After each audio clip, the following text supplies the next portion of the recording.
well, someone who was training to be a guardian, and assigned to Arbiter's ground. Let's see. And Are we and he actually live now? Hell yeah, we are. Okay, we're live and we're in 1440p again. Fuck off restream, at least for tonight. Hello, ladies and gentlemen. Welcome back to the Mehcast, and oh, what a motley crew we are. Now I have to And where's the stream link? The stream link. I'll just post the Twitch.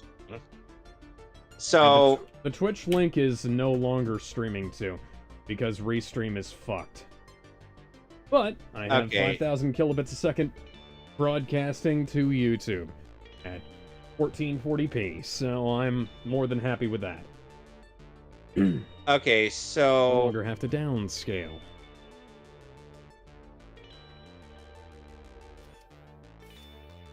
Hi, Lizalfos.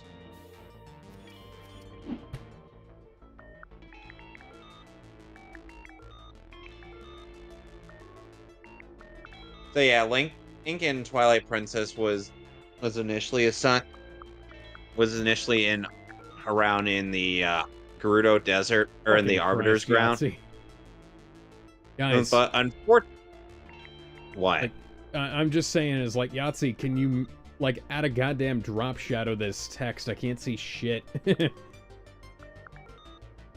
Anyway, and it's like, and he goes to pull out a sword, or because some of his fellow peers were like, hey, I bet you can't, I bet you can't pull this out.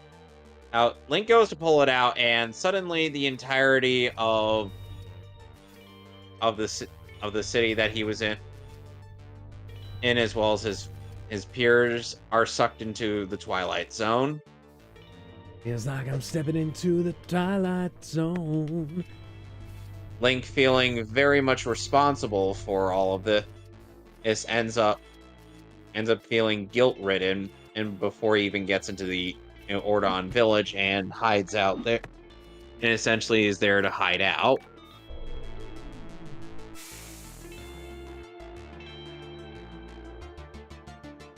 So in essence, that version of Link ends up with a far worse start than most variants of the hero. If that makes any sense to either of you. Oh, I gotcha. Alright.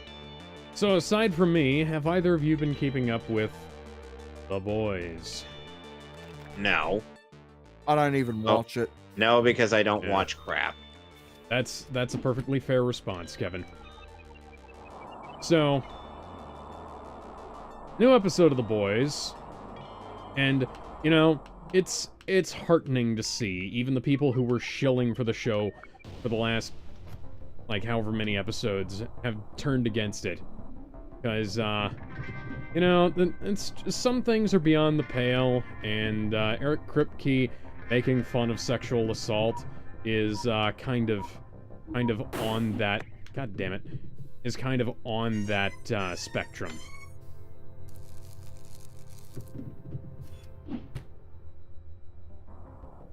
So, hang on. God damn it. A sec. All about stop. I gotta replace the batteries on my sensor bar.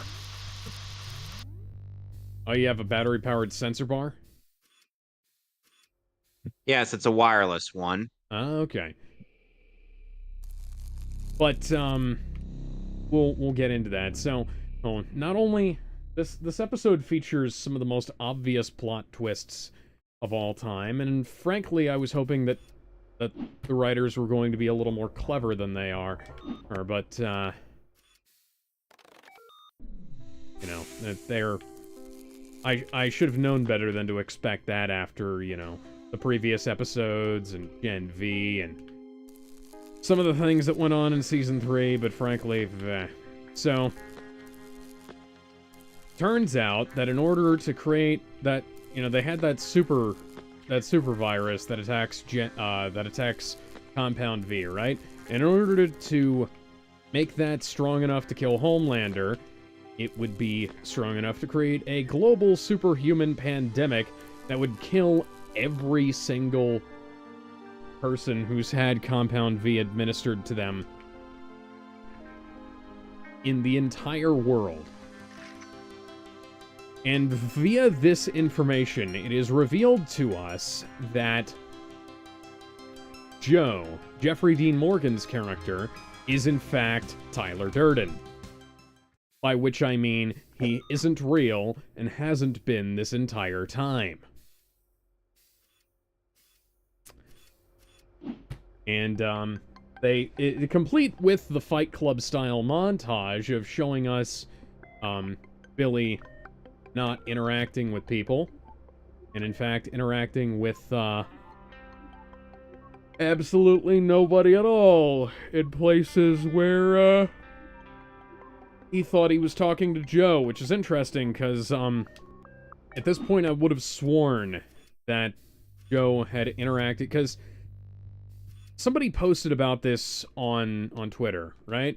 And so I was thinking, I kind of hope that's not the case, because that would be really obvious, and since Fight Club is one of the most popular movies, I wouldn't say most popular movies of all time, but it is possibly one of the most famous films of all time.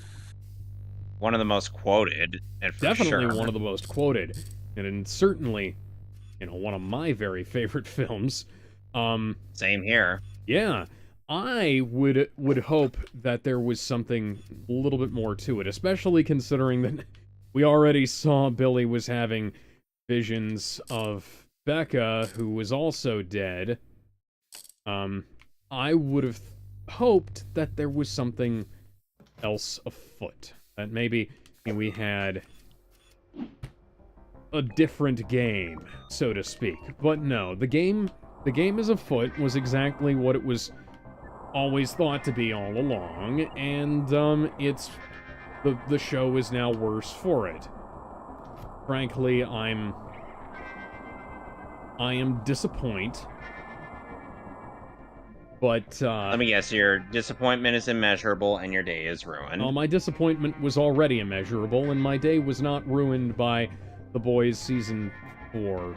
It was ruined by some other things, namely the fact that I have been feeling kind of under the weather for the last week or so. But yeah, so that didn't make my Thursday night any better, so to speak. But, yeah. So Billy has been hallucinating his dead friend for a while, and that, I kind of called it when I said that he was essentially acting like old Butcher, whereas the Butcher that we have now is almost a completely different character and whatnot. Other people have been complaining that Butcher and Huey, their relationship is one of the best parts of the show, and the fact that they have essentially been not connected whatsoever is monumentally dumb. And of course we get to the pièce de résistance of the episode, where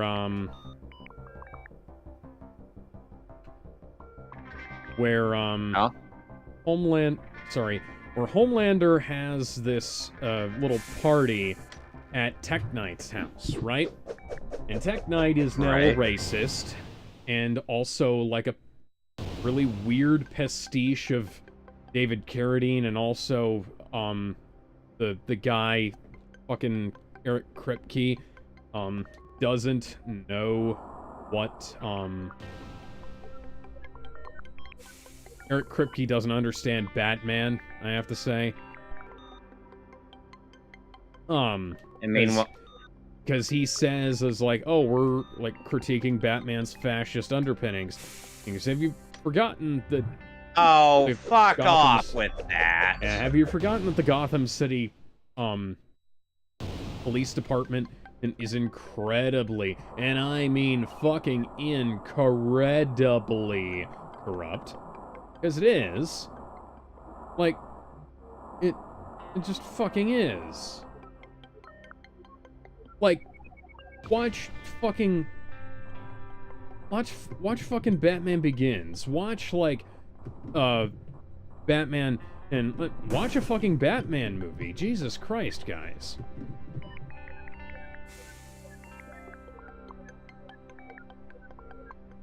Just do something. Do a thing.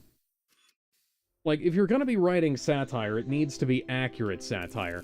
And also, if you're writing political satire, it needs to be, like, relevant political satire.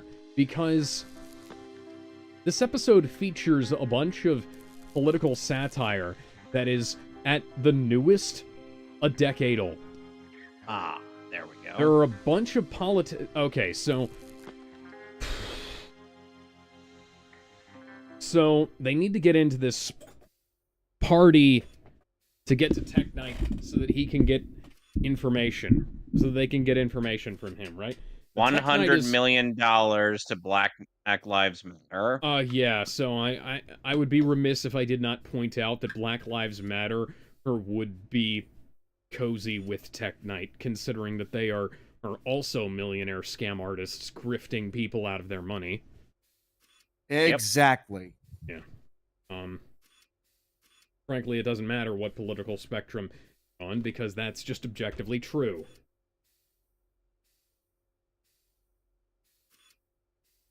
Alright, open that pathway. But they also gave Tech Knight these really weird powers that essentially make him into a pastiche of Batman, completely forgetting that Black Noir is supposed to be Batman in this show. Well, like, you know, he's supposed to be evil Batman, but he is the Batman pastiche. Like, the whole thing kind of centers around, like, the impact that, like, darker anti-heroes have on like, the purity of characters like Superman and things like that, and how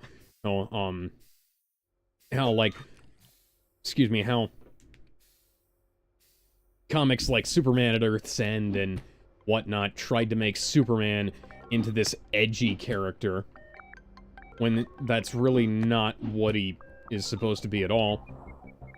And yet people say Zack Snyder made him dark and edgy. Oh no, the 90s very much did that.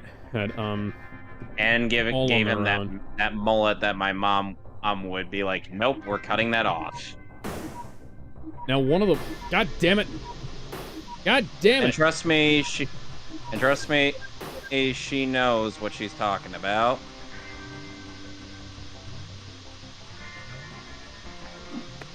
Anyway. Okay. Hello. So yeah, so they made Tech Knight into this really lame Batman knockoff, complete with a bunch of thank you, babe. I'm trying to fix the ship.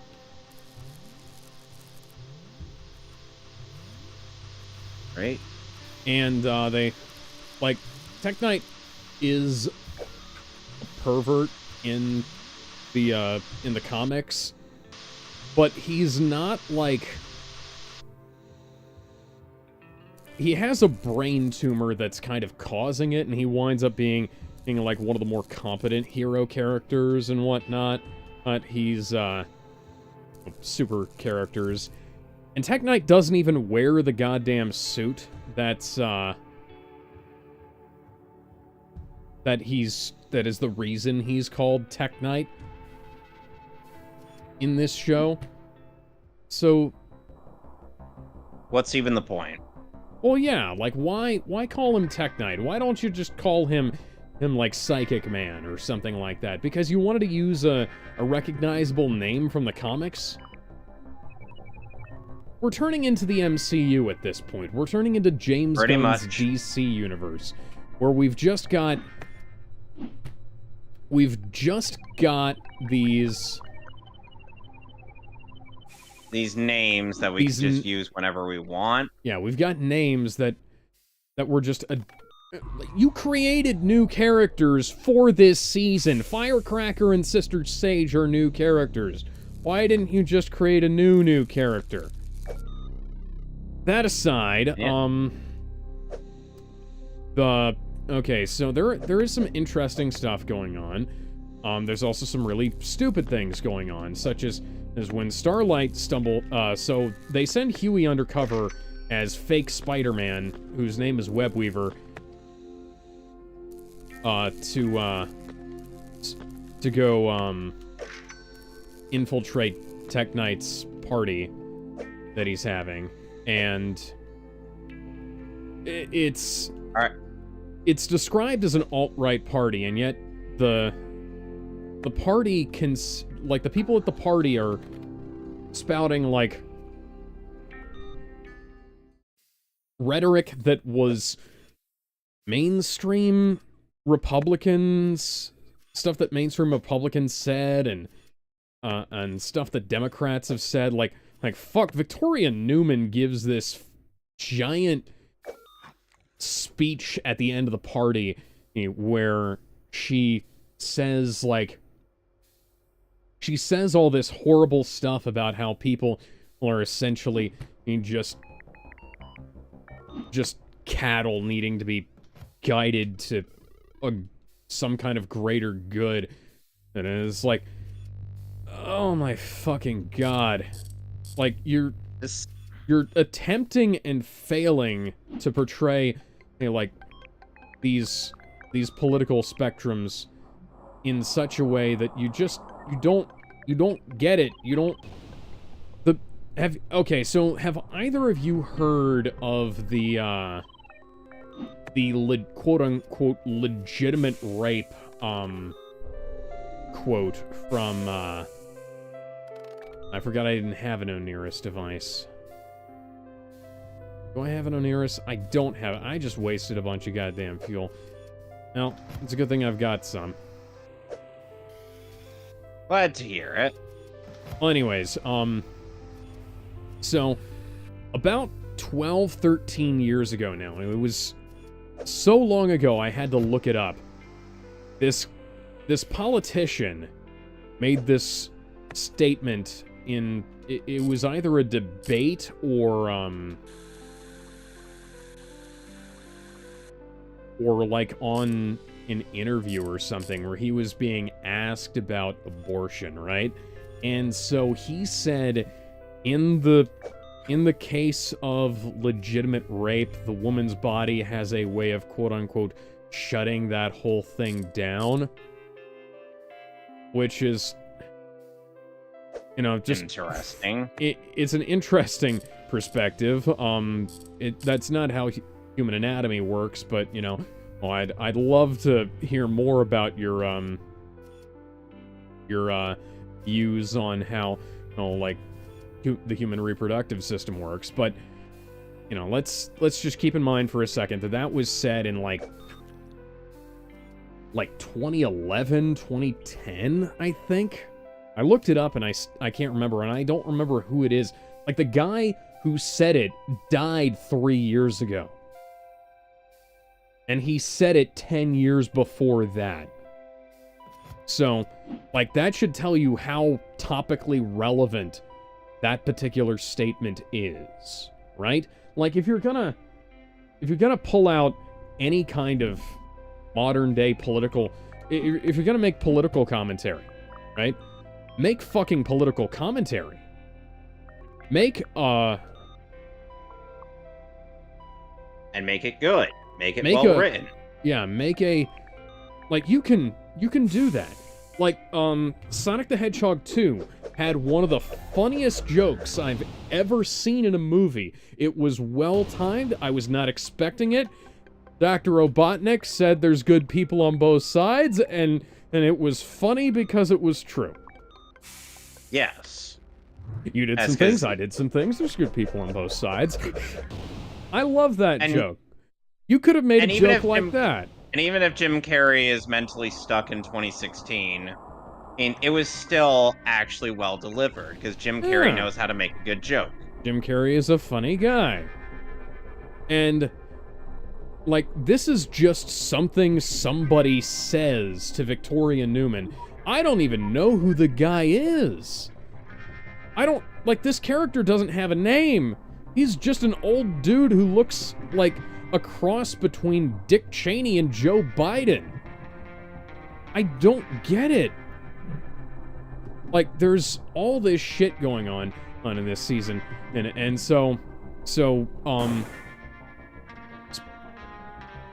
Huey gets abducted by fake Spider-Man, right? Not fake Spider. I gotta get my shit cleared up here. So here's what they do. They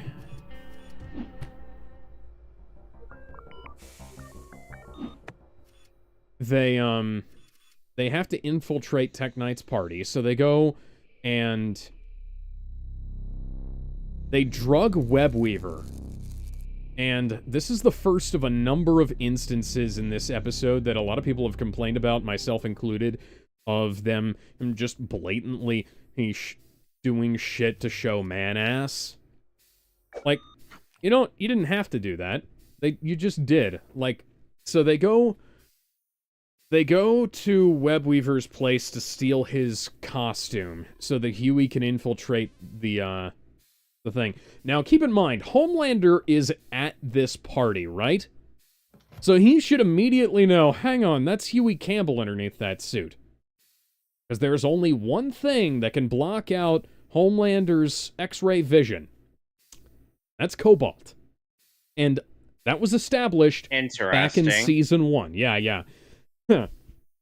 So, because as we all know that Superman's X-ray vision is blocked by lead. Yeah. Also, that's a reason why, one of the reasons why I had Homelander be able to see through the lead lining of the reactor in Two Men in the Sky, is because he can see through lead, but he can't see through cobalt.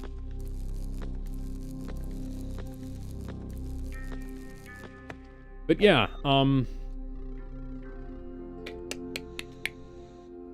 so, unless Webweaver's outfit has cobalt in it, and we just don't know about it, Homelander should be able to take a look at him and realize, hang on, that's little Huey Campbell.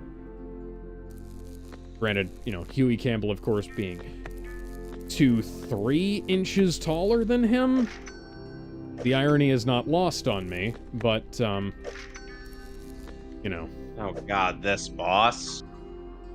The one boss that Midna will not give you any hint as to how to beat because she is visibly disgusted by this thing.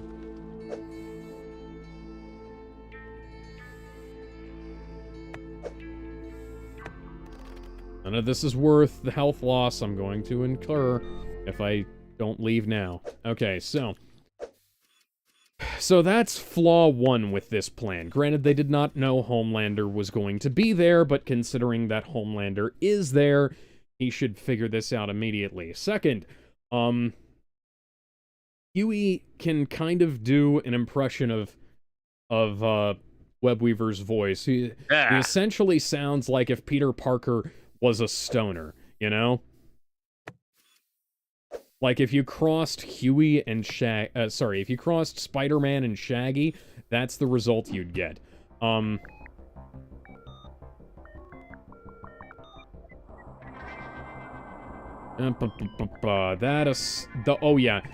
they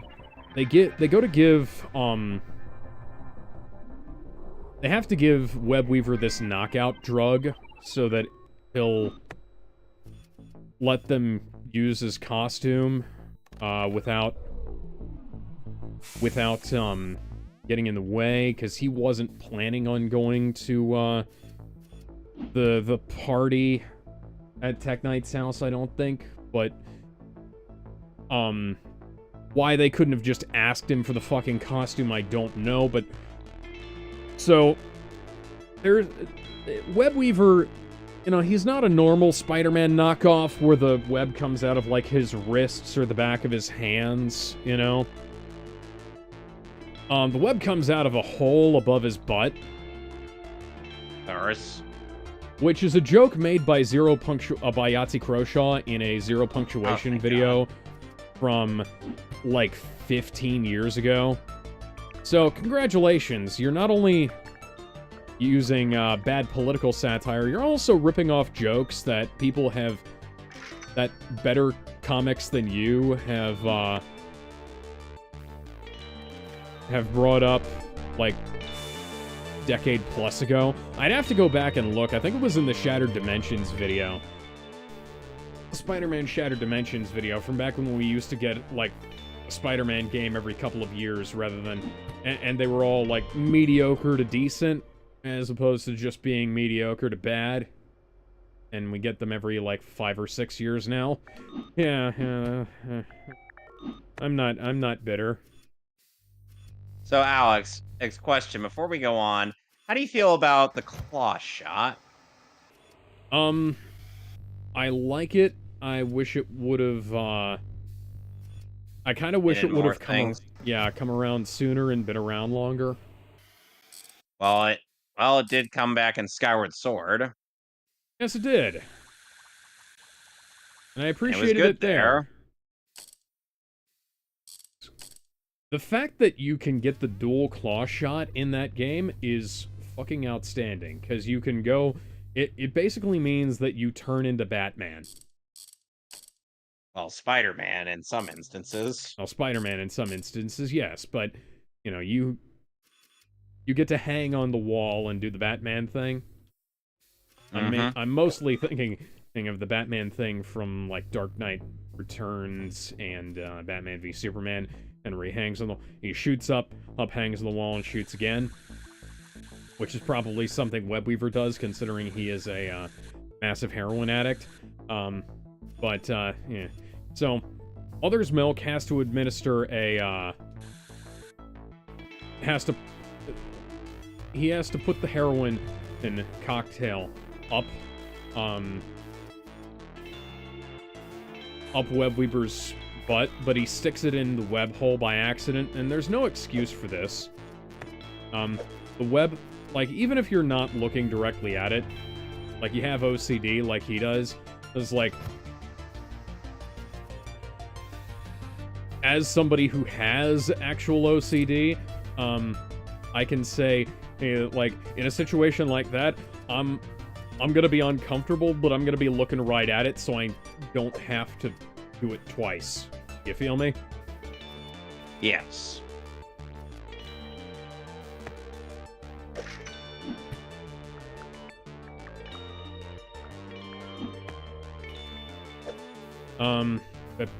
Yeah.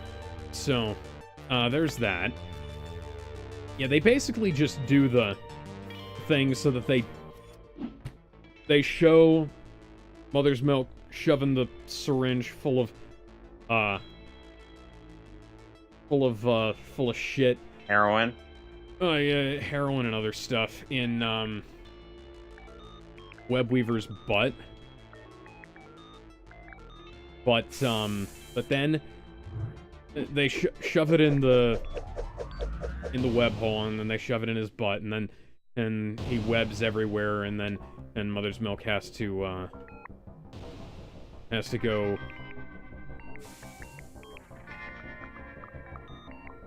go take a shower because he's never gonna feel clean again after that. Which, granted, I wouldn't either. Really fucking horrible, the shit they show in this episode. Yeah. But then Huey puts on the suit, and he infiltrates the party, and Tech Knight takes him to the tech cave, or the night cave. He takes him to the knockoff Bat Cave, right? And he has a bunch of sex toys and a thing from which he hangs himself, so that he can engage in autoerotic asphyxiation, just like his hero David Carradine does. Now, the David Carradine jokes were old back when we ran those jokes into the ground back around the time David Carradine died, and Red Letter Media has made those exact same David Carradine jokes for, like, a decade now. Maybe longer. These jokes are old. You are now on par with the Ghostbusters remake, where you're just and the original Angry Birds movie, where you're just stealing jokes from and Sausage Party, where you're stealing jokes from people who have done the jokes better than you, earlier than you.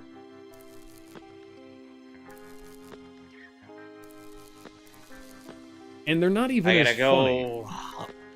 I gotta go up this thing to get at a treasure chest. Go, Link, go. Go, Link, go. And so, oh, there's also a cake farts joke in there as well. And guess what? Red Letter Media did that better too. They have, so Tech Knight takes him down. Tech Knight takes him down to the tech dungeon and makes him take off his pants and fart on a cake. That's fucking weird. Then he straps him to a sex swing, or to a sex horse, and has Ashley from Vought, fucking abuse him. And you know, this is where I miss the old Huey Campbell, because the old Huey Campbell would have been able to get out of this situation using nothing more than his wits and his ability to throw his dignity to the wind at a moment's notice. Huey in this has to have, the other members of the boys save him. Which is unfortunate, because, like, Season 1 and 2, Huey would have found a way out. He wouldn't have needed help.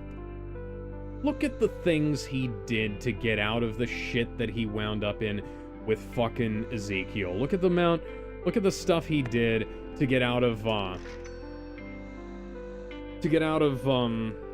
the fucking, Pop Claw situation, you know?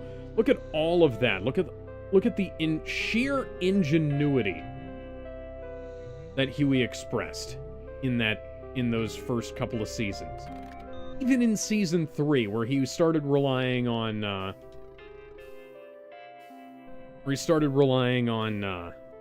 on the Temp V a lot.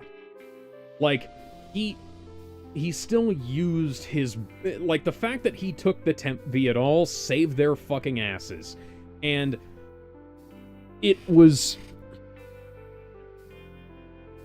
He was a brainy character, and I have a feeling he would have, like, figured... If the things had been logical, well, like, if they'd put together this situation logically rather than in an attempt to humiliate Huey, and like put him in a position where he'd almost like where Tech Knight was going to fucking cut a hole in his body and fuck it, which, by the way, like, that's not something Tech Knight did in the comics. Also, people made jokes about there's a I'm trying to figure out how to describe this. There's this, like, I haven't seen it myself, okay? But there was this zombie movie that I heard about from the show Let's Drown Out, where it was like a zombie porno, and the zombies were making holes in each other and fucking them. Like that. And the way Gabriel Morton described that video, in a second she was in his arms, shoe dangling from upraised leg. He crushed her protest with his lips, drowning her in his passion. Oh my god. What? Oh my god, my fucking agent is, like, secretly a masochist. That's amazing. Oh my god.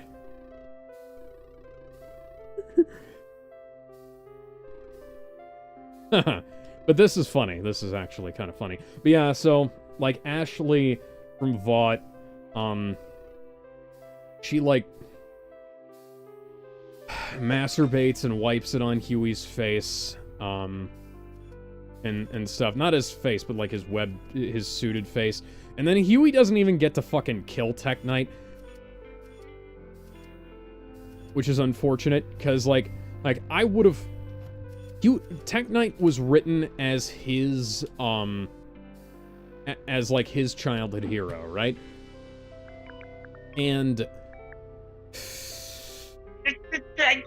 not press down. Like, if they should have made it so that Huey was the one to take him out, but they start blackmailing Tech Knight with giving his money away to like causes and stuff. Why the fuck didn't they give it to the Starlight Foundation? Because Starlight has her own fucking charity. They're hard up for money. They have access to this motherfucker's bank account through a laptop, by the way.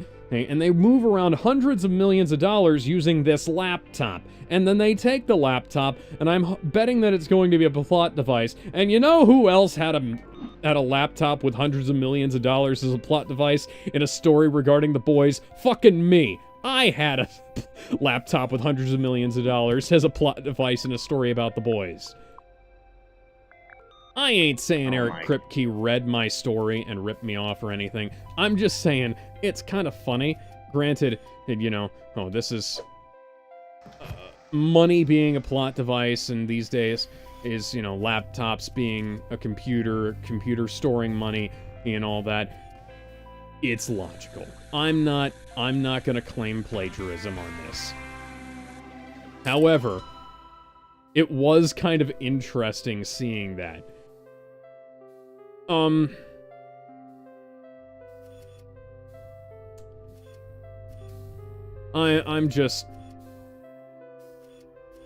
turning into a bitter old man about this show because it's not good.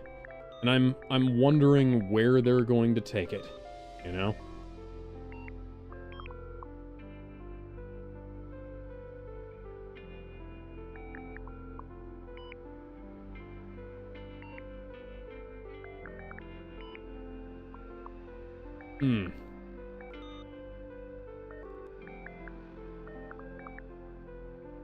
You know,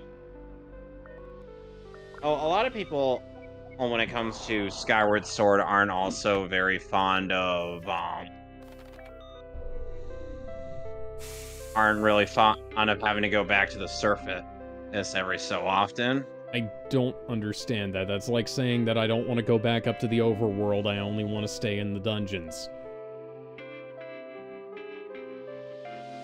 It's not like it's even that... Fuck, it's really...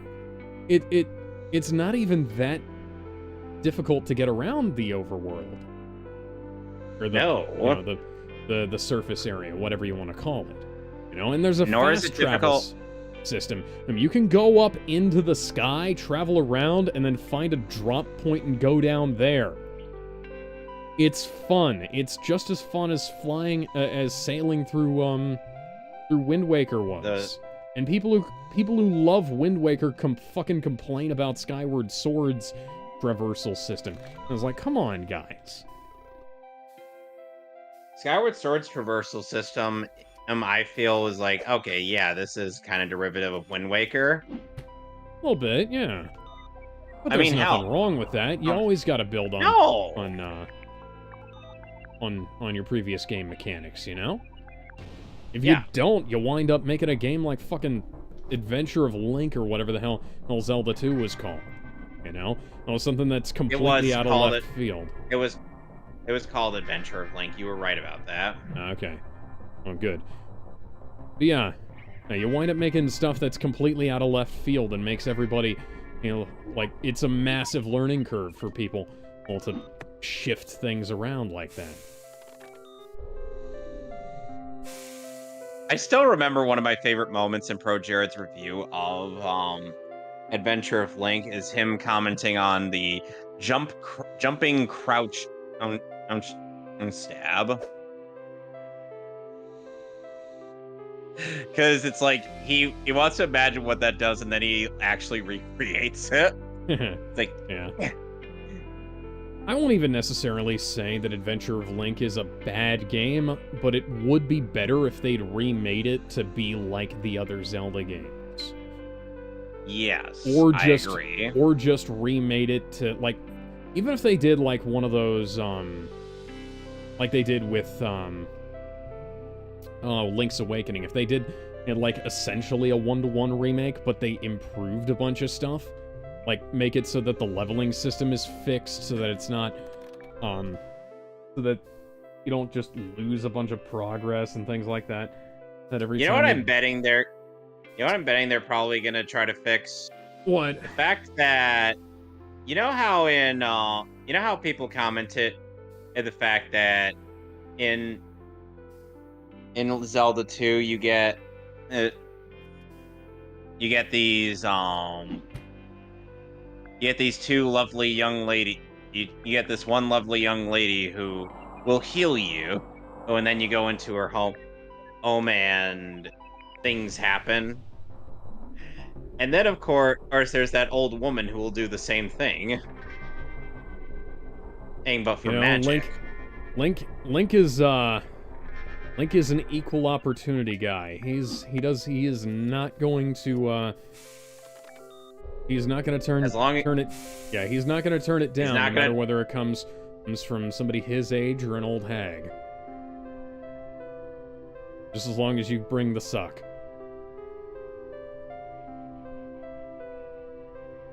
You know, Screw Attack ended up making a bit where it's like, top 10 quote-unquote horrors in gaming, and they say, like, Link is up there only because he was hanging out with his wang out. What? What? Basically because he was more than willing to get it on with just about anybody as long as it healed him. Oh, yeah.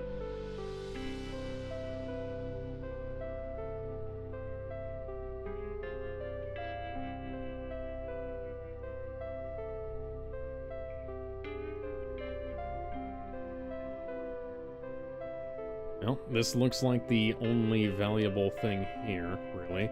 And there's raw fuel. Oh, there's raw fuel up there. Now, keep in mind another thing about the Zelda manga. They decide to...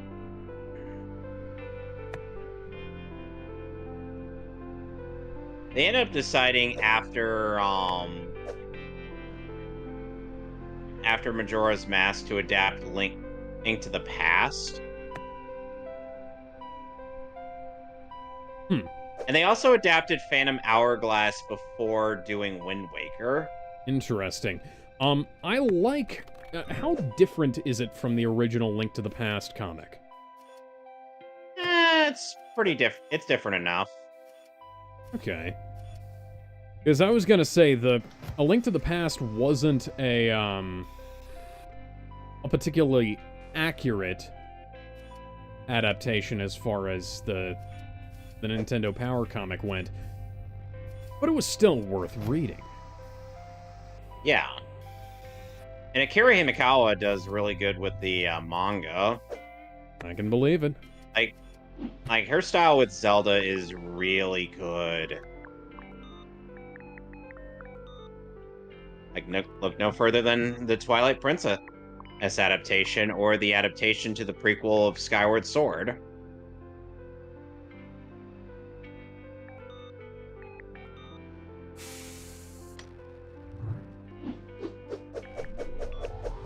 And it's like, because of that one absolute legend whose heroic deeds impressed the goddess, as he ended up starting the cycle of the hero and the goddess and whatnot. Because she was essentially because of your brave and heroic deeds, I feel that I should become part of this mortal coil. And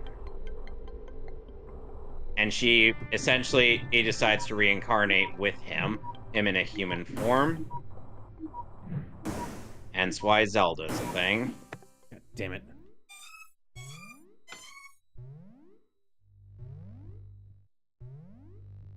Red rupee, but it won't fit in your wallet, so let's put it back.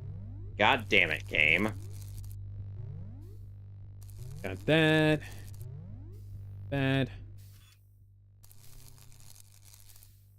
You know, one of my favorite jokes from the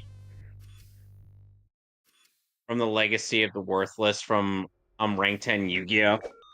Oh, was the part where as he's describing the Nordic deck from 5D, the Nordics archetype from 5Ds, he has to describe the one of the spell cards as American as humanly possible, which the spell card is as such.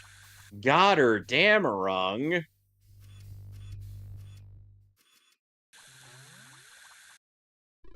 I wish I was joking there. Okay. And people say I have a incredibly American voice. That's, huh.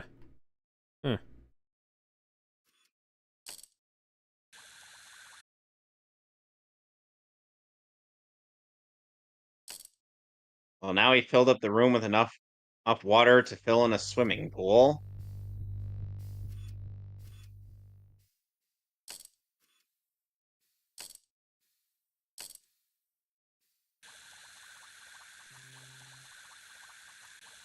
Yeah, it's just kind of lucky that, the one bug Huey was able to plant before he, got abducted by Tech Knight to you know, do the terrible things. Because I'm not going to list them off all off again. Managed to pick up Victoria Newman giving a speech about, how she looks down on everybody and wants to subjugate the entire nation, essentially. Things like that. That's, like, neat. Tell me more. I say with every hint of sarcasm in my voice. It's also fortunate that somehow, Homelander didn't notice when Huey was getting, tortured, that, you know, that it was his voice, and also notice that, when he was getting rescued, that, Mother's Milk shot Sister Sage in the head, and fucking, Starlight drugged, what's her name? Firecracker, and Firecracker wasn't actually doing what she said she was, that kind of thing, she tries to save face with him later on. Oh, there you are. I don't know what it is with this episode, in fact, this whole season, really, about them leaving off consequences until later rather than addressing things in the moment, you know? Because if I was... so, Sister Sage gets shot in the head, and because she can grow her brain back, it doesn't kill her, which is interesting, but whatever. That aside, even with the silencer, Homelander's super hearing should have been able to pick it up. Mother's Milk has himself a panic attack, and... this is a nice ship. I want my ship to be like this.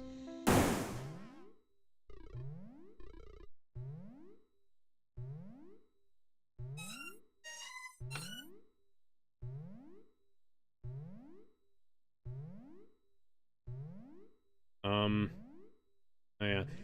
And, of all people, A-Train brings him to the hospital at, Himiko's request. Which, you know, that's good, because we're, they're doing good shit with A-Train. I hope they don't wind up killing him, because he's turning into one of the only characters in this show I can fucking tolerate. I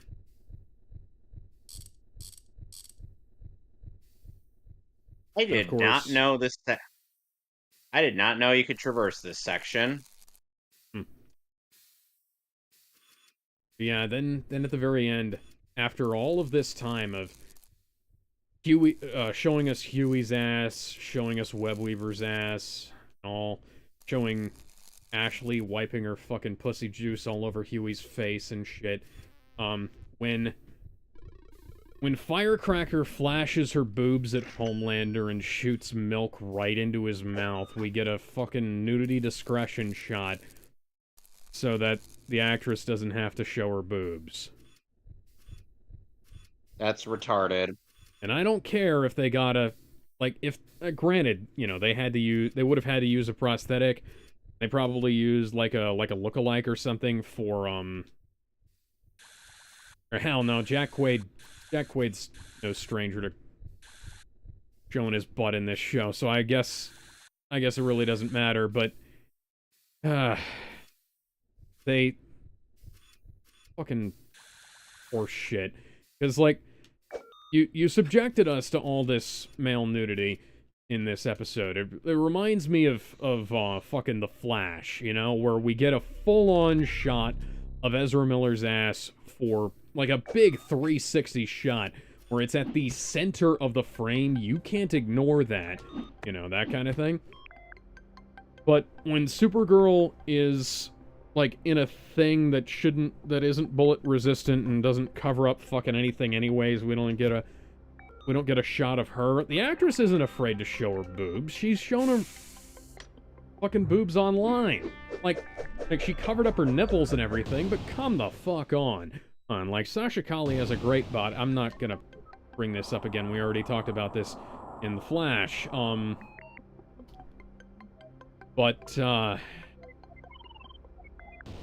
yeah, that, yeah, so, somehow, Firecracker knows that Homelander likes breast milk. I don't know how, but she's been on lactation medication for a while now. She had this... Thank you, Yahtzee. I can't fucking see my screen. Make it maybe, like, semi-transparent or something. Anyways, so she, like, shoots milk into Homelander's mouth to get him to get off her case about stuff. And then starts breastfeeding him. And granted, it would have probably had to be a prosthetic if they'd shown her boobs so that they could do the milk shot. But come on, guys. If you're gonna subject us to this, let's at least be equal opportunity about it. Yeah. Like you used to be. Remember back in Season 1 and 2, and even Season 3, where we had a lot of nudity, and it wasn't... like, it was male and female, and we didn't see, like, a bunch of, we didn't wind up seeing a just male nudity for, like, a big chunk of time. I don't get it. Neither do I. But that's essentially this episode in a nutshell.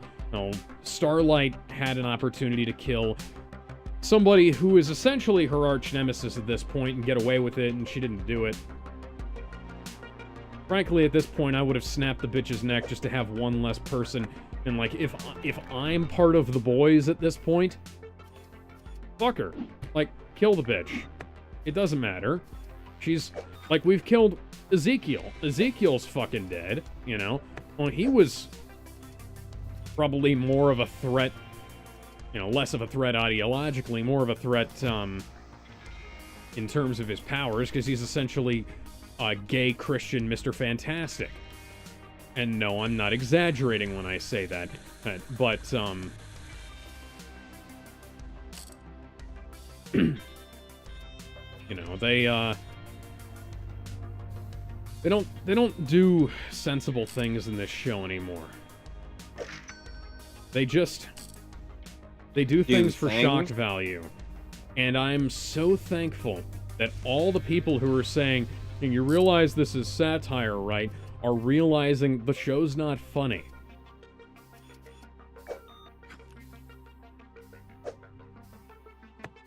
Like, they realize that this has gone on, this has gone too far.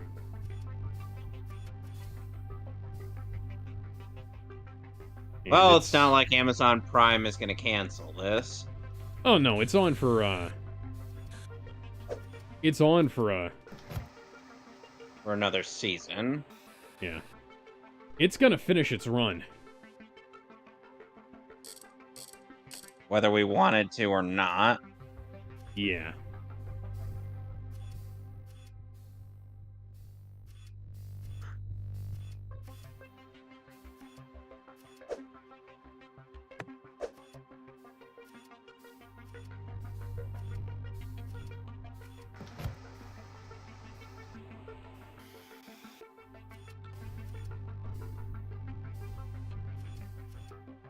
Yeah, the episode ends with Huey breaking down in Starlight's arms and her comforting him and him saying that he misses his dad and all that. And it was like, yeah, it would have been more impactful if you hadn't waited to have this moment.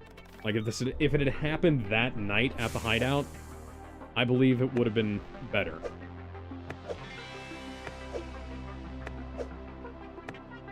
As it stands, they waited too long, and, you know, they did it. At least they addressed it, but they addressed it too late.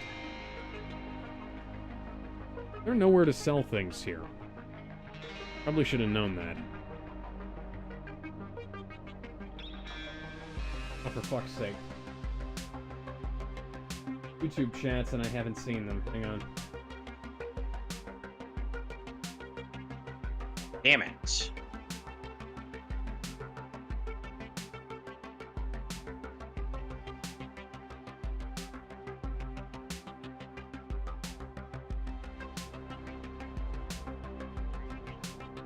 Oh, thank God. Nacho Napples says, I like your OC. I don't know who you're talking to, and, none of these are OCs. Like, my avatar is Kai from Phantasy Star Zero, Kevin's is Beast Boy, and Damon's is Yuze Fudo. Yep, that's right. You say. I just photoshopped, Gurren Lagann sunglasses onto my avatar.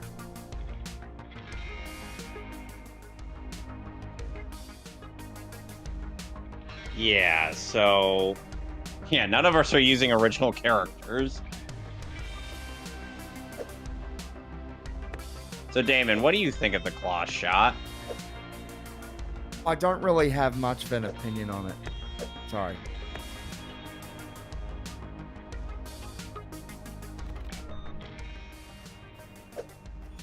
Now, usually we don't talk about the news anymore on these, but I do want to bring up something kind of hilarious. So,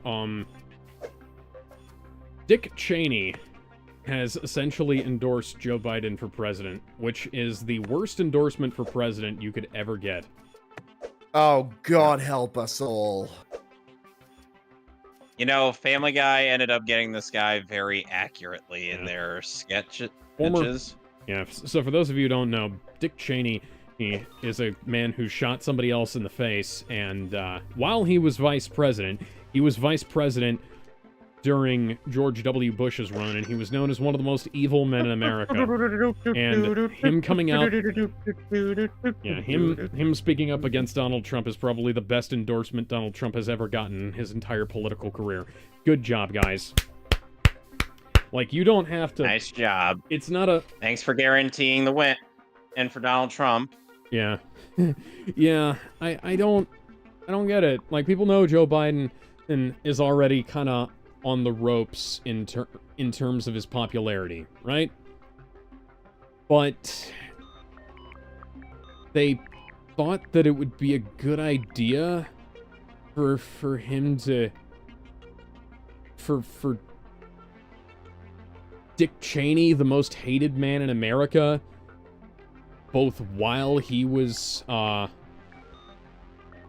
vice president and now. What is wrong with you guys? I mean, keep in mind, people in comics were actually considering voting for Sexy Lexi.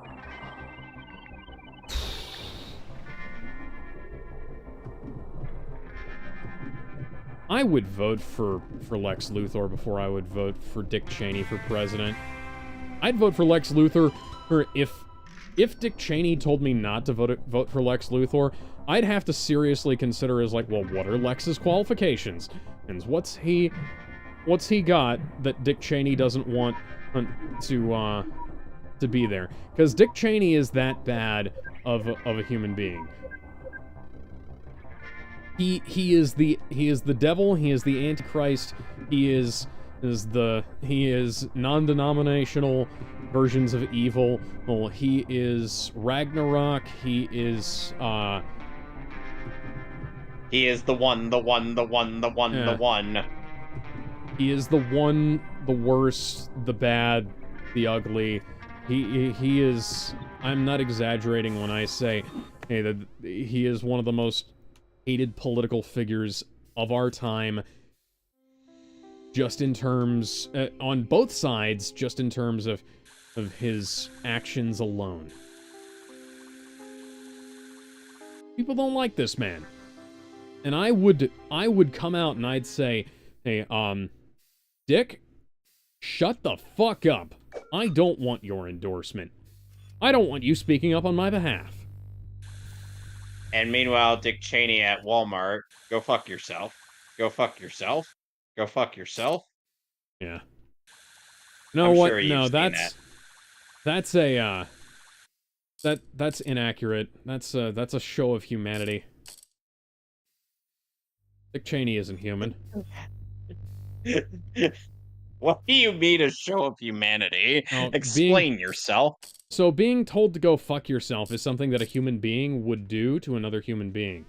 Dick Cheney is like the long-lost T-800 that, like, because John Connor doesn't exist, he just decided to do things against the human race because he hates us.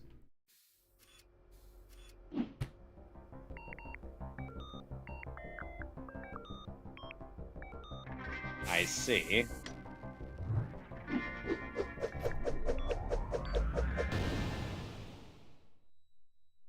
So he's basically Eobard Thawne. Yeah, he is humanity's #1 hater. And remember, he is Barry's #1 fan. Don't you know, Barry? I'm your #1 fan. And Barry's like, God, no. I don't need it. Can you stop being my fan, please? He's like, nope. Could you maybe find somebody else to bother? Nope. Oh, that's unfortunate. Have you heard that I'm the dumbest man alive? Why, yes, I made it so. Oh, god damn it. I was hoping I could use that to dissuade you from dealing with me. Oh no, I love making you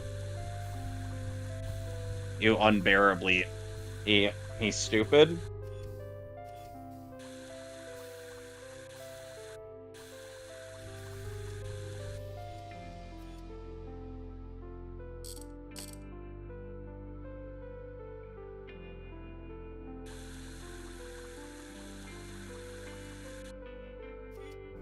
So who here has watched the trailer for Agatha all along?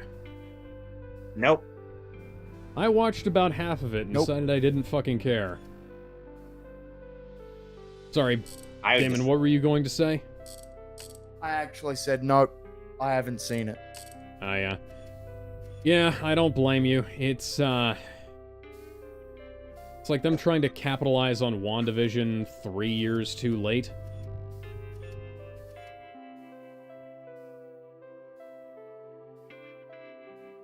What's inside of this chest? Gee, it's almost like this. It's almost like Zelda can be a bit formulaic at times.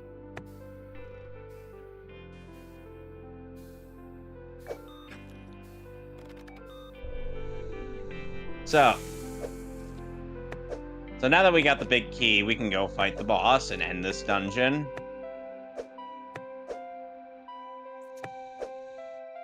You already got both heart container pieces, so there's Why no did point in they- sticking around here. Do you know why they decided to make it 5 heart container pieces instead of 4? Nope.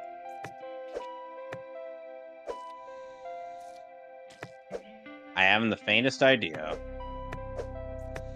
I wish I could answer you.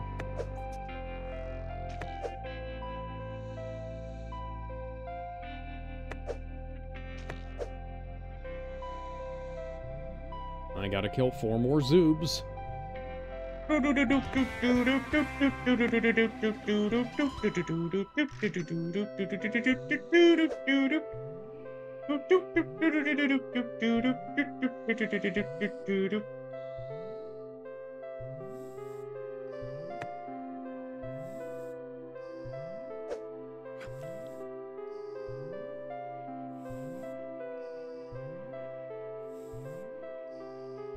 Sorry, I'm having too much fun with this. But I get to spin around Link and make him look silly. Gotta get Link doing those spinneroonies. Gotta make the Undertaker laugh. Let's see who gets that reference. I'm betting nobody considering the current demographics of this stream. You realize that unless Gizmo were here, or nobody's gonna get it. Probably.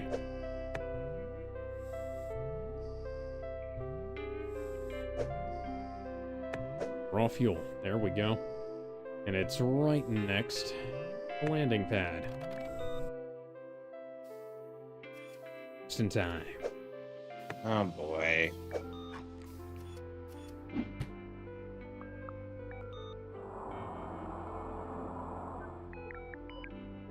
Oh, now I realize what I'm going to need to do, which is... There have actually been a number of deaths this week. One of which being the original Japanese voice of Mokuba Kaiba. I can't remember her name. I should look that up. That is rather unfortunate. Damon, do you know anything about this? I think that's the Season 0 voice actress, right?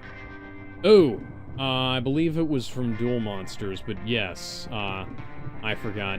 I forgot that there was a Season 0. I tried to put that particular season out of my head. Why? I'm not a... It's a bad adaptation, and Megumi Ogata is not a good choice for Yugi.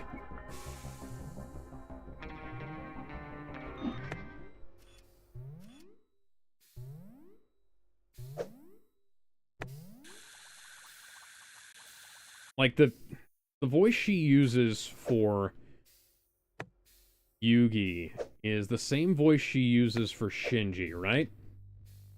And then the voice she uses for Yami is the voice she uses for the Sailor Scout she voices.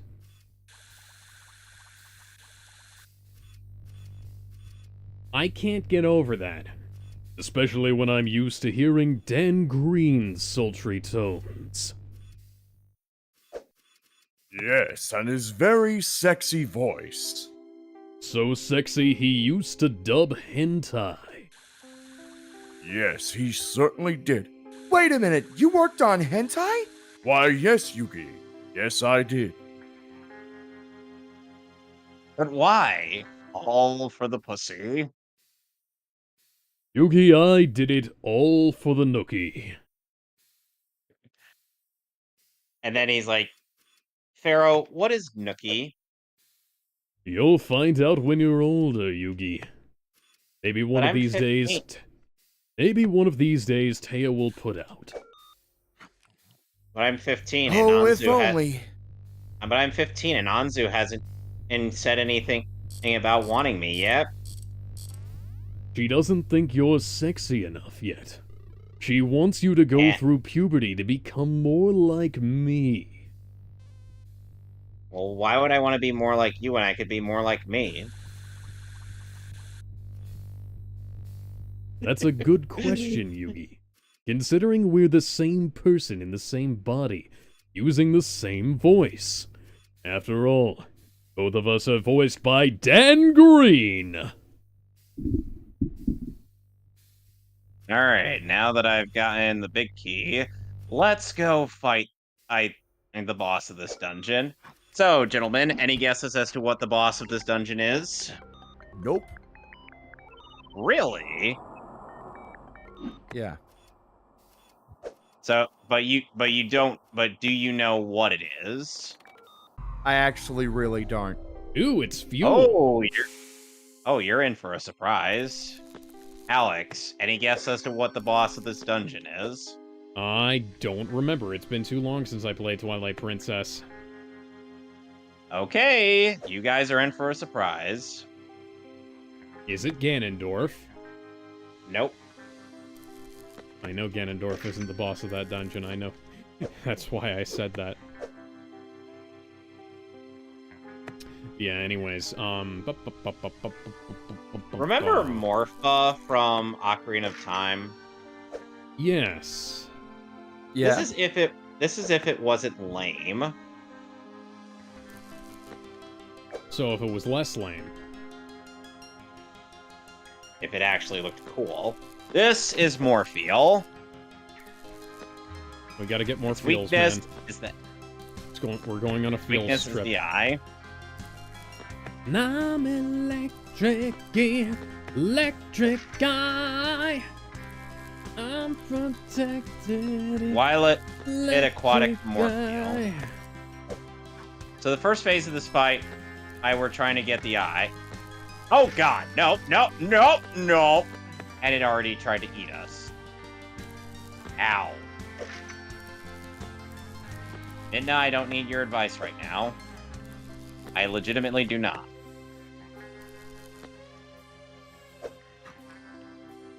Potassium.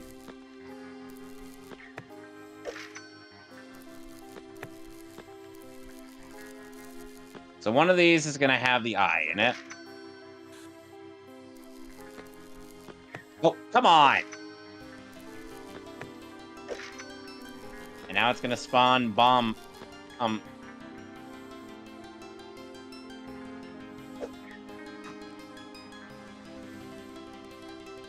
on water bombs.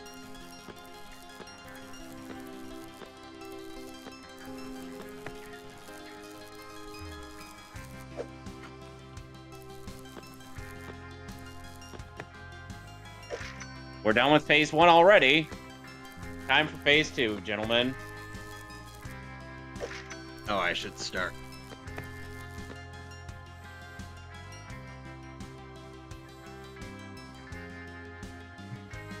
See, I'm gonna grab this potato salad and eat it, and then I'm going to take this, whatever the fuck this is, back to the base. Back to the ship, rather.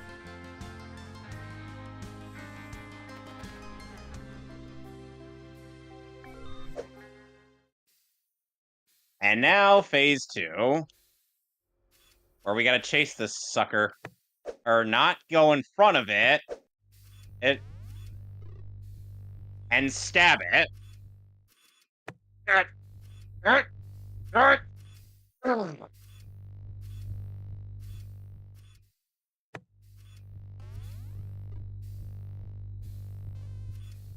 Seriously, this boss looks amazing. Looks pretty damn fierce. That feels good.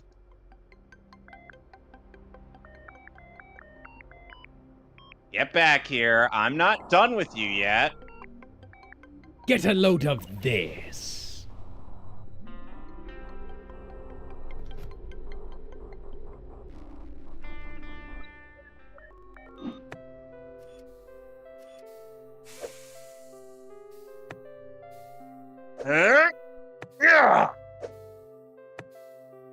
It is dead, and there is blood everywhere. Good.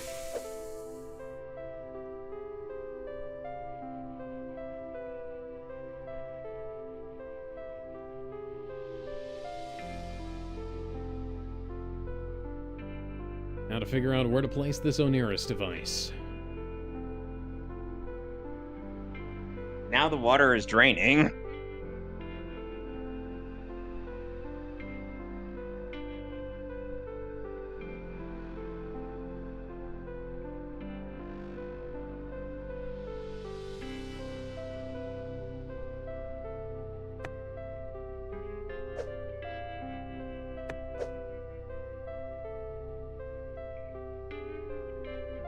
is it. The final fused shadow.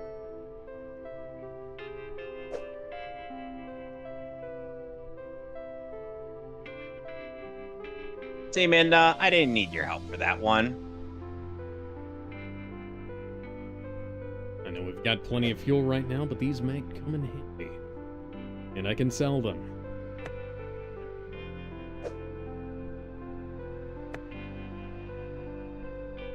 Minda, you say that now, but we've got a long way to go before we're done with this game. Such a long way to go.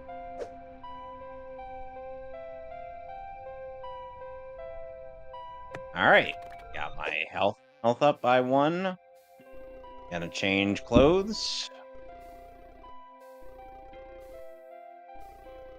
Alright.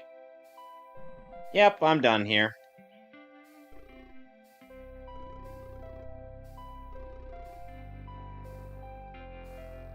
Yay. So yes, I would still rather do the Lake Bed Temple all 10 times over than go back to the Water Temple. You hate fun. No, I hate bullshit. You've been selected for a random efficiency consultation. Go to the nearest field office, okay? Now to just... Oh my god. Hi, Zant.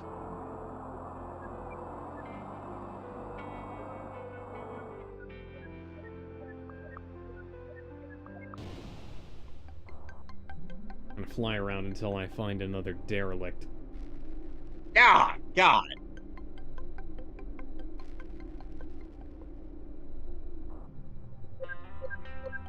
Hey! Oh, now we're back in the Twilight Zone. Still.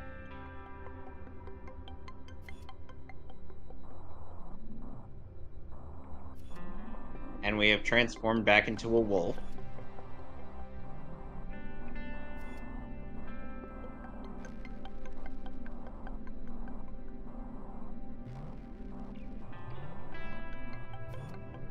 Just gonna be taking these away. Actually, I'm curious.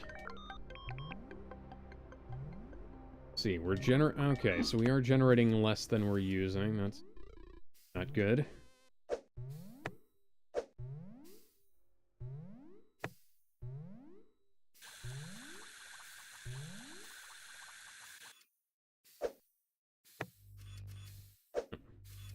Probably ought to put that down here. Got room.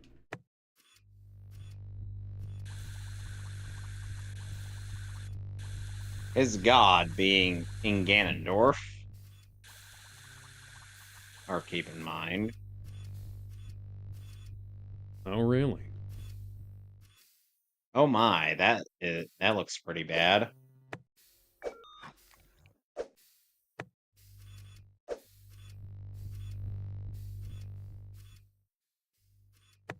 Honey, why can't you just put these credits in our fucking bank account?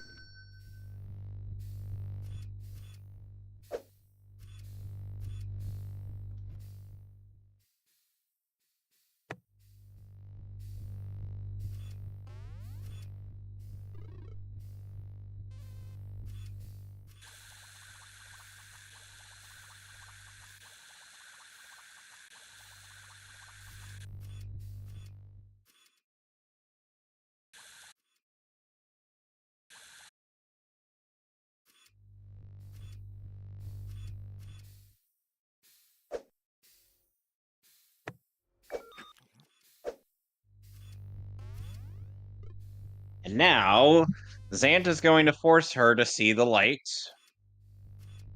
Blinded by the light, revved up like a deuce, another runner in the night.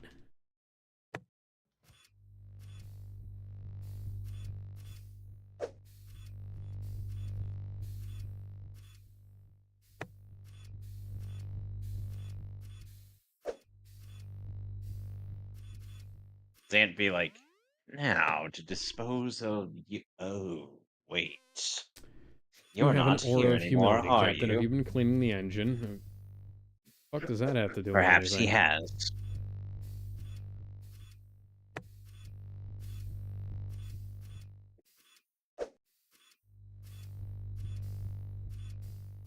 Oh, God.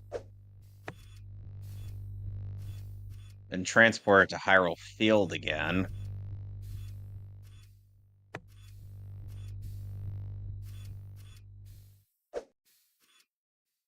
And Midna is not looking too hot.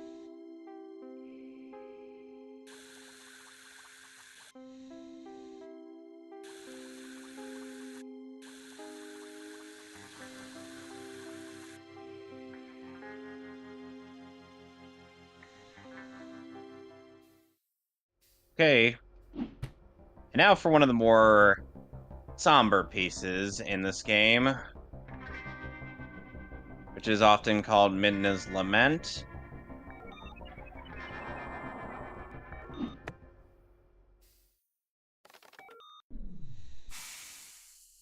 I almost forgot we were on a mission. And, of course, the battle music has to interrupt it.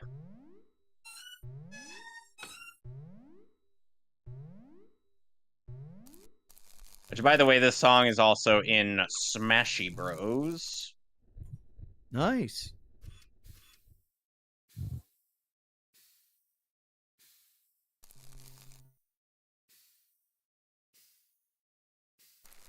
Fuck's sake.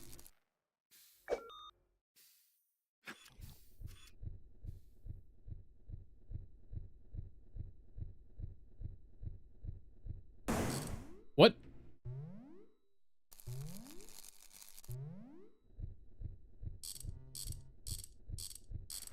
Well, that was interesting. Why did that explode? Why did I explode? Very much so.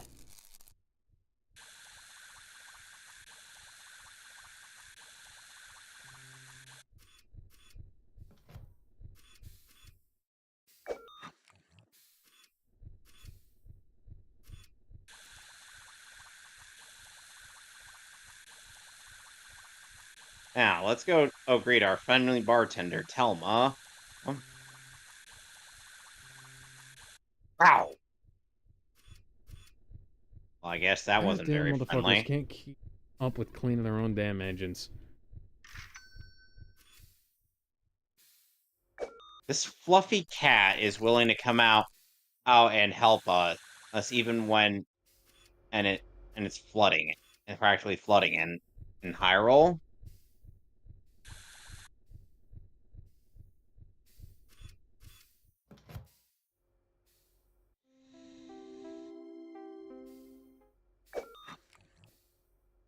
Gonna help myself to one of your biscuits real quick. The least you can do for me, considering I hurt myself trying to fix your goddamn ship. Oh yeah, I heard a truck going down the road today that had it was a pickup truck hauling a trailer that had a flat tire on it. And it was like, I was probably like 40 feet away and I could still hear it going ka-thonka, thonka, thonka, thonka, thonka as it was going down the road. Sounds kind of comical, honestly. A little bit, yeah. I don't know how the guy didn't notice that. Don't want to knock over any pots. Jeez, Talma. Find better placement for these things.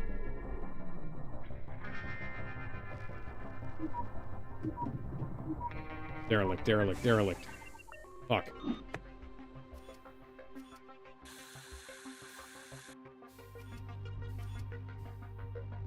Oh boy.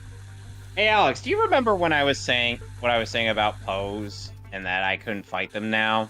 Yeah? Well, now I can. Oh, good.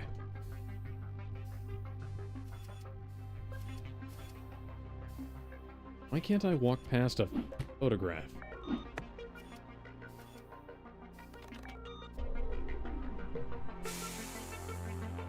It's Giovanni. You need to beat 20 ghosts in order to get a reward from him. And then you need to beat the other 40. And then you need to be the other 40 in order to restore him to his normal self.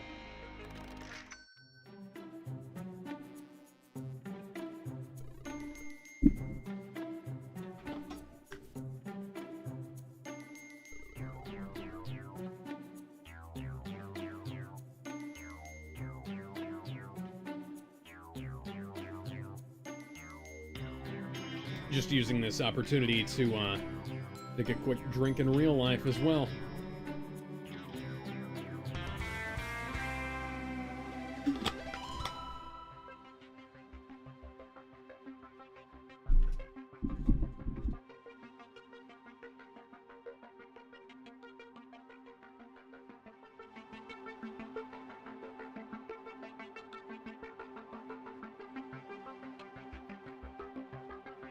Why isn't there a merchant office? Oh, there is a trading post here.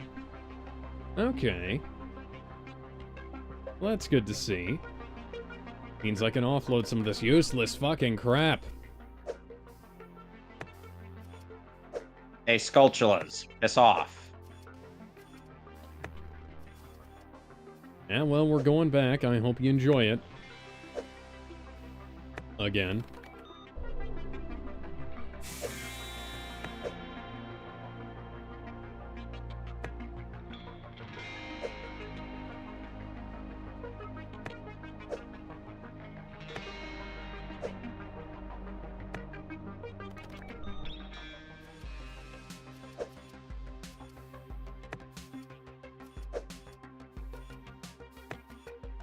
Wait a minute, why am I doing that? This is superfluous.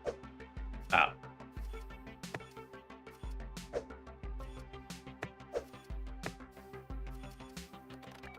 I was stuck inside a bar of copper.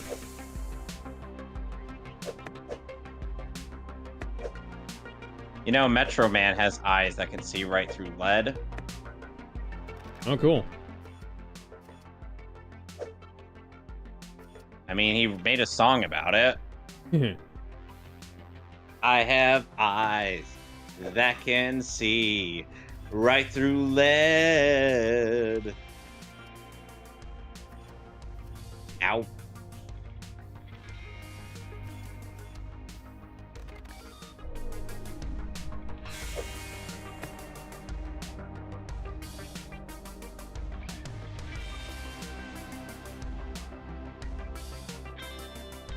Things these conveniently placed ropes are here because I can't. Midna's not going to be able to help me here. Not this time.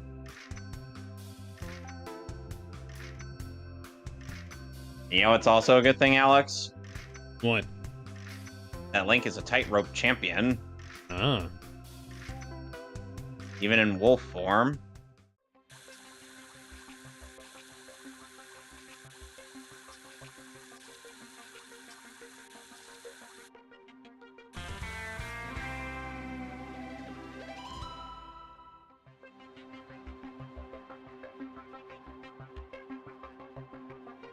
Alright, so the only thing left in this is to find the other data pad.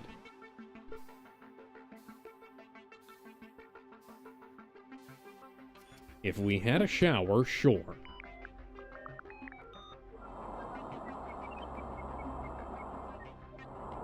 I need 4, I need 2.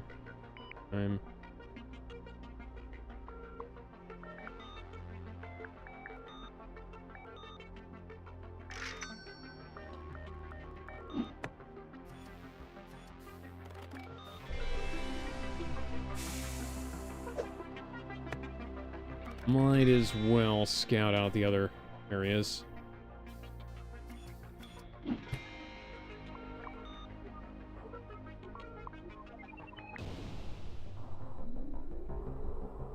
Alright, finally. And getting away from anything that can interrupt the music. Turn up the radio. I need the music, got to give it some more. And now, Midna.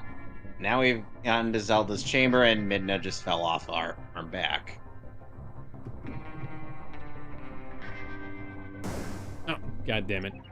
Wasn't trying to collide with it, Hey, I was trying to near miss it. hey, Zelda. Sadly, I'm not in my human form, so I can't request rescue sex. Well, she is a white woman. Potentially she's into that.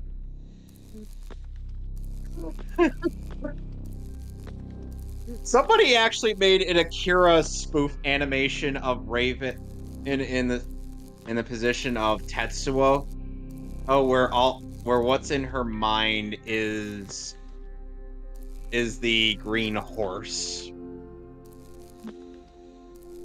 My Little Pony.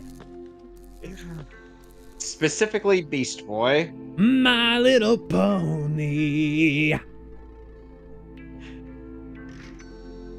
Ah, ah,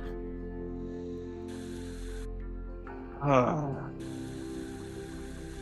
Just the fact that people have to keep reminding me of that factoid, it's just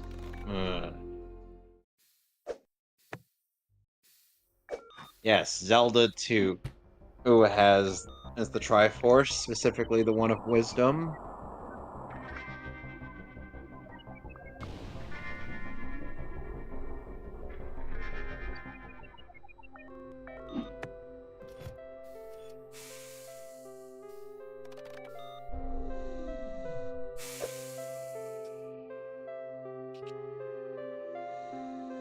Now we just gotta hope that this thing doesn't get slimed while it's here.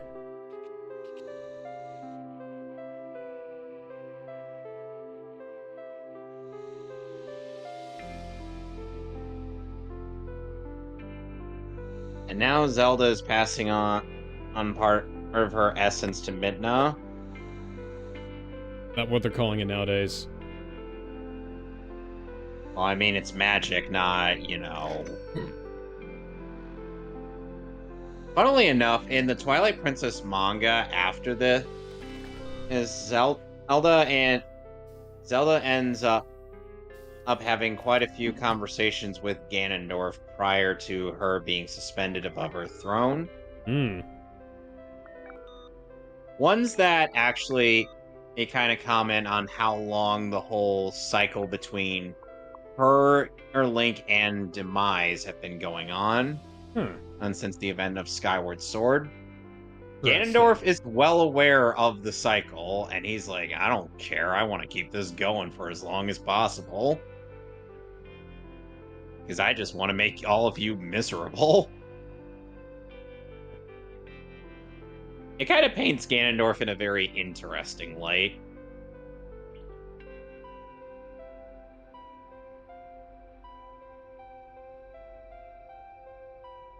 Now that Midna's healthy again, we gotta head to Farron Woods and, well... And a giant in diamond just appeared over Hyrule Castle, while preventing anybody from getting in. Yay. Hey, Castle Guards! Hey, Castle Guards, where were you when this happened?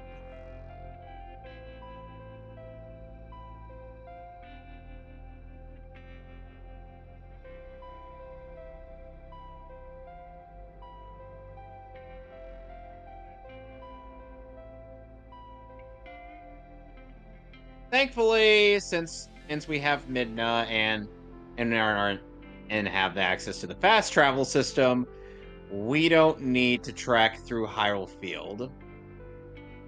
Good.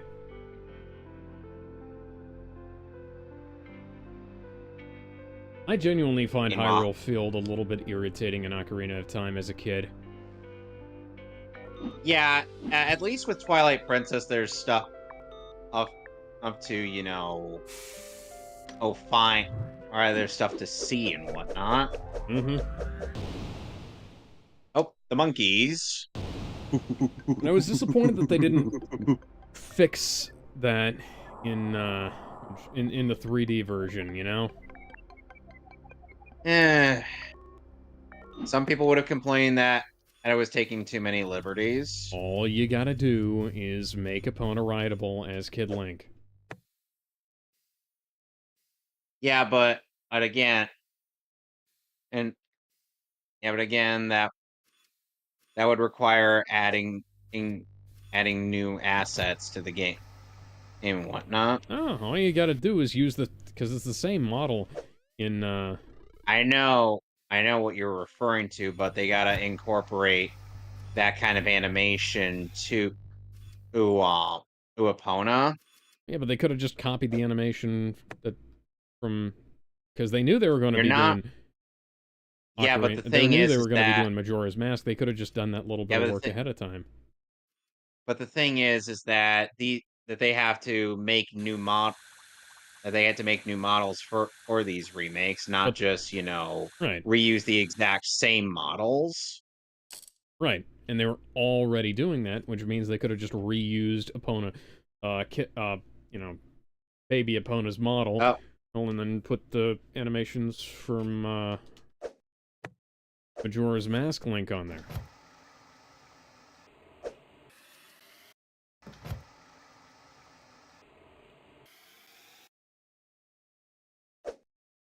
oh, now we found another Howling Stone. We gotta talk to the hero Shade again.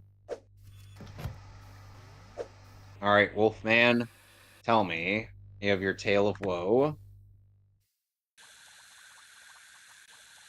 Sing me a song, you're the ghostly man. Sing me a song tonight. I wanna know why you're haunting my soul, where your body comes from, man. Ah da da da da da.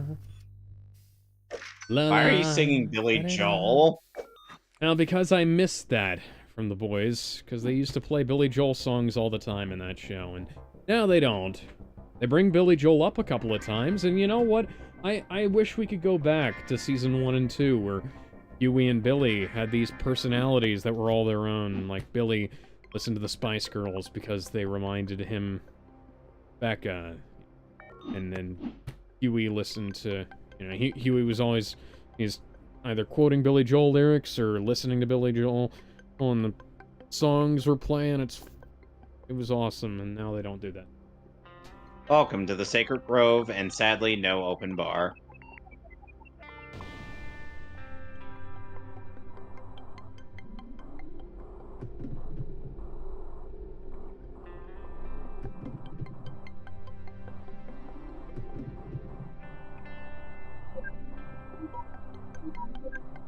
Come on, come on.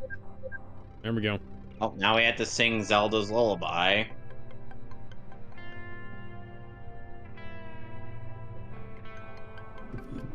So, if Zelda's a white girl, does that mean she's one of the people that gives you money because of Starbucks?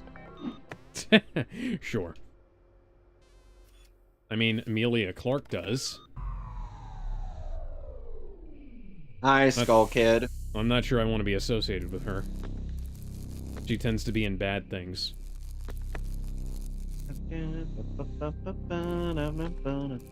This variant of Like Saria Solo. song is really good. Terminator Dark Fate. In Game of Thrones, Season 8.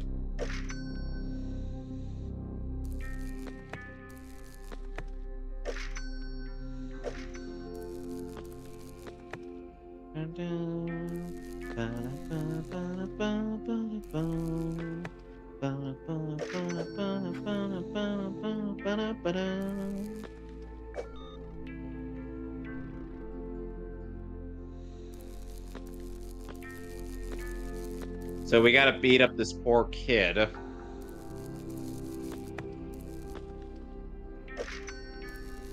We gotta do this again when we come back here.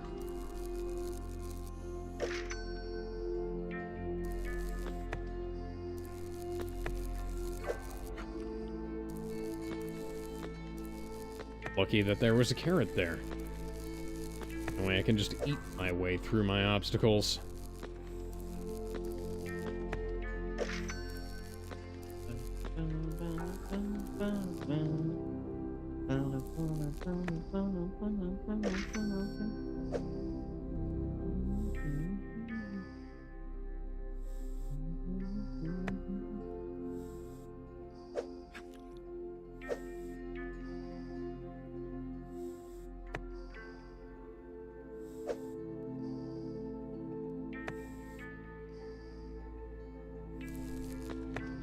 I would Midna, but they keep attacking faster than I can respond with that.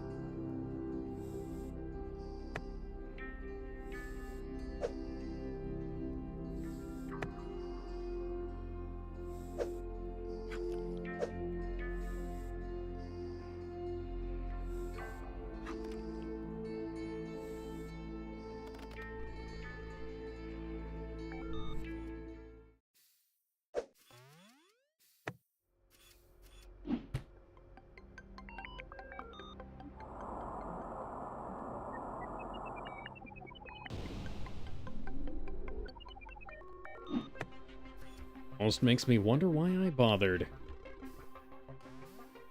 We got told to.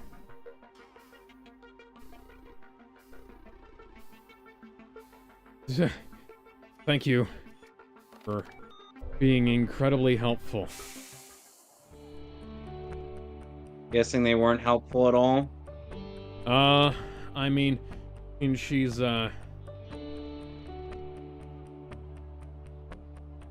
something bad's going to happen, isn't it?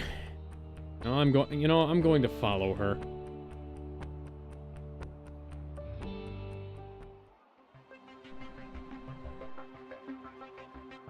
Hey! Hey! Take this job and shove it. I ain't working here no more. Take this job, take this job, take this job and shove it. Female pale calls herself Melinda.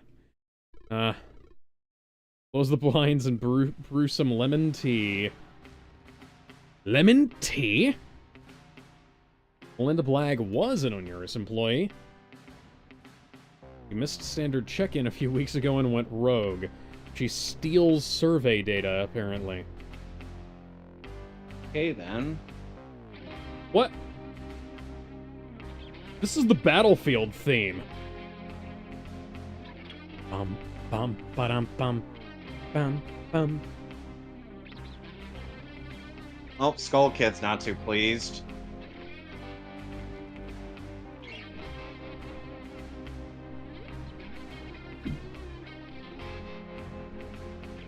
You're not Frank, you're an Onuris rep. You seem to be the best position to recover Miss Blagg on our behalf. Only ask for your cooperation. Oh, thanks, guys. Very helpful. Let me see. Is there a trading post on this area? There's a bar. There's the Onuris. There's an empty spot. Let's see. Is there anything? Oh, there is.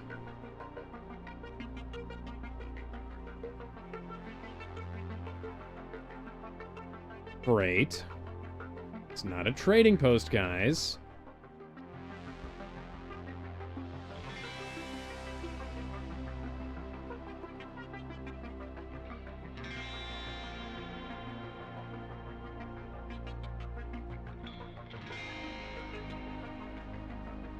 I wish there was a trading post around here that I could get rid of some of this crap.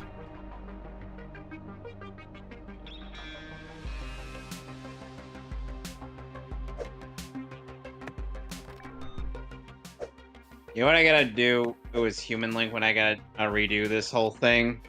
What? I gotta use arrows on them. Hmm.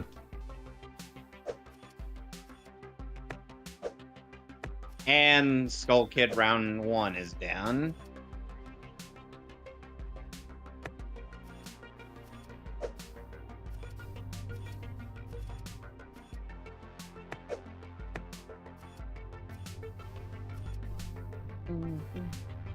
Linda Now was for my fake. least I don't favorite. know, we were becoming friends, were you? I kind of thought she was a little bit irritating and somewhat creepy.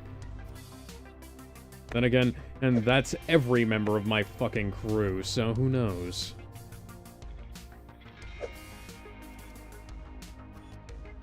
Alright, let's get the worst Throw part of this that over game there in out of the corner way. so it can not bug me This anymore. fucking puzzle. You're about to see why.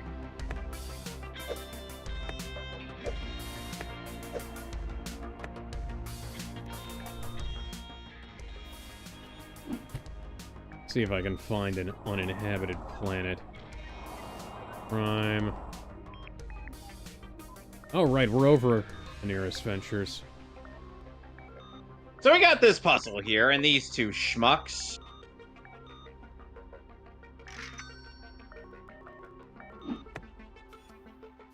They won't let us by Hey guys, until we I was guide just them down here. and back to where they used to stand.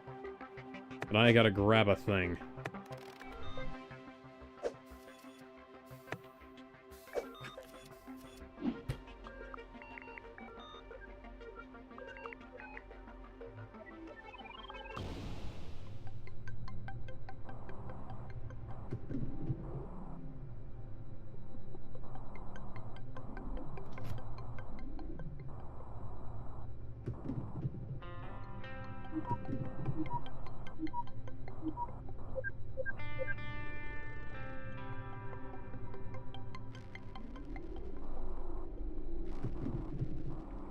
Trying to get a quest done. Don't need more garbage.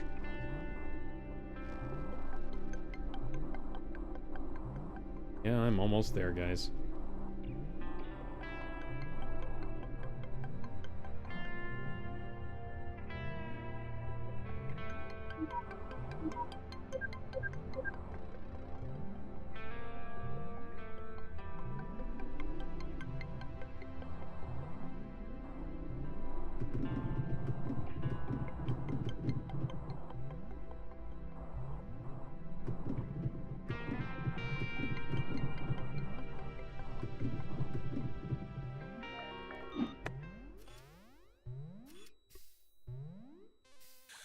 Honey, I'd appreciate it if you'd stop asking me that question. The answer is still no.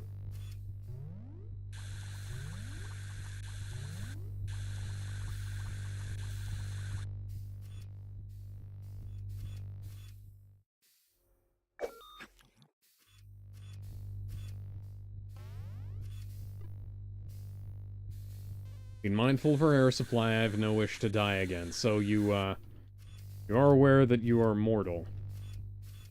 Good. First step is admitting you have a problem.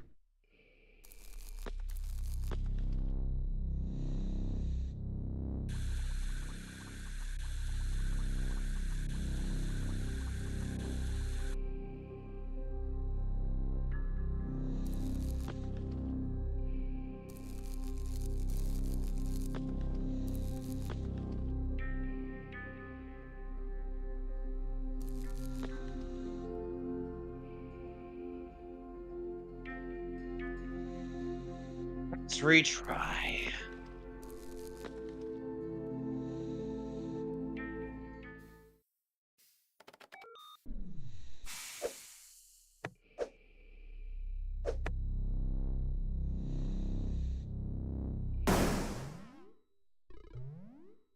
Oh, I forgot to eat.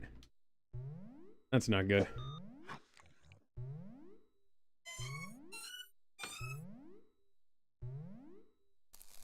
Welding, welding, welding. Welding, welding, welding. That's better. Give me food. Give me fuel, give me fire, give me that which I desire. Ooh! Fuel. When I burn, fuel is pumping and jam. Burning hot, loose, and clean. Finally! Directions. Quench my thirst with gasoline. Took me 2 tries, but I finally got that down. So give me fuel, give me fire, and that which I desire. Alright, now we go into this. Now we Ooh. go past these guys and to the Blade of Evil's Bane. Skeletor would hate this thing. I don't like it because it banishes evil. And I'm evil. Are you sure about that?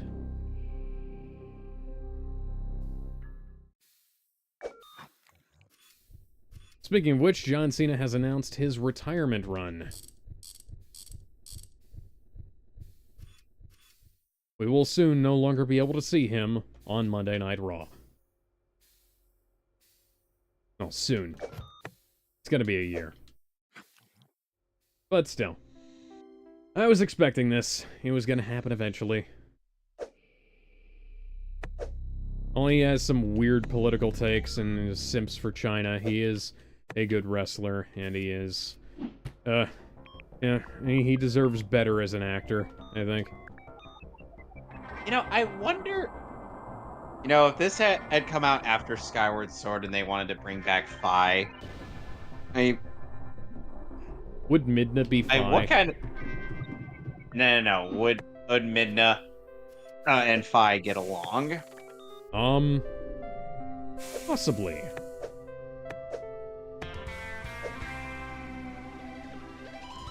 I think they might... It might be one of those relationships where they kind of don't like each other at first, and then they warm up to each other. Yeah. Well, now we have full access to the fast travel system. I made 700 credits.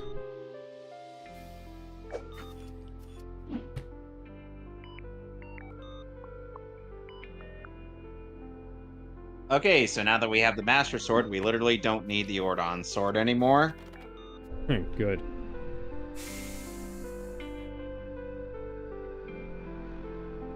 It's got longer range and has a higher damage output. Always tends to be the case for the Master Sword. Just once, I'd like there to be an upgrade that makes things worse. I actually don't. I'm kidding. Upgrade. I was gonna say. Hey, would you really want that? Yeah. Although I will say, it would be nice if there was an actual upside to using, like, the Master Sword over some of the, more upgraded swords that you get later on in some of the games, because, like, if you're good enough at playing the game, you never need, once you get the Bigoron sword in Ocarina of Time, you never need to use the Master Sword ever again. Except for on Ganondorf. Oh yeah, but that's... Well, I mean specifically his monster form. The game automatically switches you over to that when you pick it up anyways, though. No, you can switch it back. It's just... True. Alrighty, so... Now that we have access to the fast travel system... Let's go to Kakariko Village. Excuse me? At the very least, with the Master Sword, or since Link is actually old enough to wield it, he's not going to be frozen in time for a couple of years.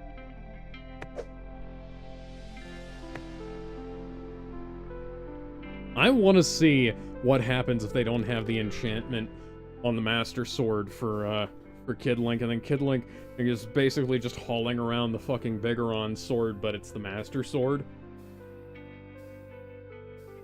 Like, come back here, motherfucker, I got a giant sword and I'm not afraid to use it. He just walks up to Ganondorf, and he just slashes at his ankles. You realize that the Deku Stick could do that, right? It's funnier if he's carrying around the Master Sword.